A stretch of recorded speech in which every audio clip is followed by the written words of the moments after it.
Oh, good afternoon to you. Today's Friday, Easter Friday. Lovely, innit? They say by Monday, I reckon we'll be one of our overcoats again and woolly hats. But there we are. Let's enjoy today and lovely. I just want to say pass glowing to Beatrice and Neil over there at Porthleban. And I'm wishing them both all the best. Let's hope you have a nice little Easter. And let's hope everybody else is having a nice Easter and enjoying it all. Just stay safe. There's a lot of people down, no doubt, spending their money, but that's what it's all about. And queuing up out there for their injection. So just stay safe. It's going to be, look, it's going to be all right. Now I'm going to do one here today by Herbert Lean. That's it. My memory's going a bit here now. This one's called All Home, I suppose. Right. Feather used to keep pigeons. They were the boys, but he was interested as Richard Henry. Nearly every evening in the summer, the men from the cottages round would gather in Feather's outhouse and talk pigeons until it came dark. Feather had once won a silver cup for having the first bird home in a rest from Exeter, so he was naturally the chairman of this group of bird lovers. He was consulted on every question arising from these meetings. There was Henry Bates, been keeping pigeons since he was a boy. He used to have most of his meals up in his pigeon house. It was known he kept a few prize sort in his bedroom, so as to spring a surprise at the local show. He had very sharp features and one glass eye. The way he turned round his head to look at you always made you think about a pigeon. Tom Slow was a crafty man, and Feather said he would stay out all night to slock in a stray pigeon. Tom couldn't read, so what was the use of the club numbers on the ring of the bird he caught? It meant nothing to him, and he removed the ring. Of course, Tom Slow was his nickname, and was very misleading to anyone that did not know him. Tried to sell him a pigeon or anything else for the matter, and it would be you that was slow.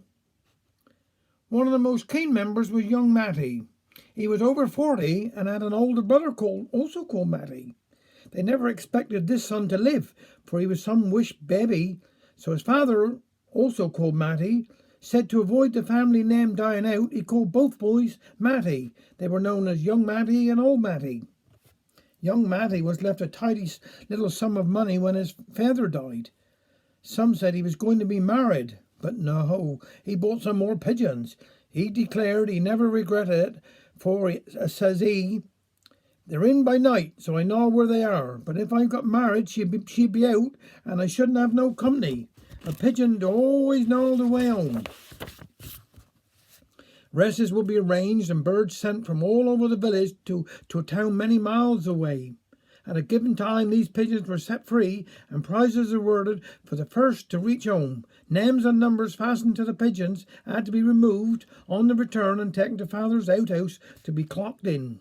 Great fun, except to the owner, was enjoyed when a competitor had returned early, but was perched up on his neighbour's tree, refusing to come down to have his number removed. The usual greeting when members of the club met in the home or in the road was, "Well, all home?"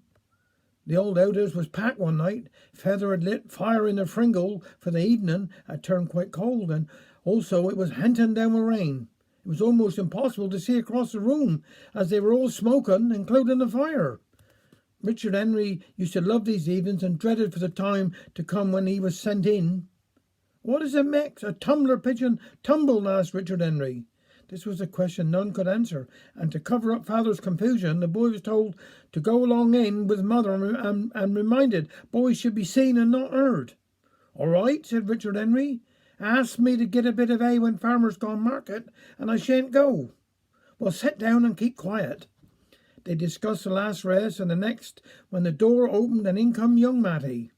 "All home?" asked he. "No," remarked Father. "Shut home the door. I lost two. Must have had been a hawk that had 'em. That minds me. Have you heard about old James Hawk? Used to live up big house. Step lame he did. Went down Falmouth live." "Can't call him home tall," said Feather. "Been gone brave long. Dead is he?" "No, but he's in hospital." "What happened to him?" asked Tom Slow. "Well, 'tis like his ear. boy. He do stammer awful. Brainy boy he is, full of ideas. One day he said to his feather, you got one leg longer than the other, haven't me, feather? Yes, only noticed it now, heavy boy. I've been thinking if when you walk down the street, you could put your long leg in the water table and your short leg one on the pavement. You'll be able to walk easier. Well, that seems a good idea. I'll try that. When he was going down long home, he put his long leg in the water table and his short one on the pavement and was very surprised to find how well he could walk. But being half on the pavement and half in the road, on come a bus and knocked him down. He was taken to hospital, broke his collarbone and had several ribs smashed. His boy, when he heard what happened, was too afraid to go and see him. However, after a month or two, he decided to go.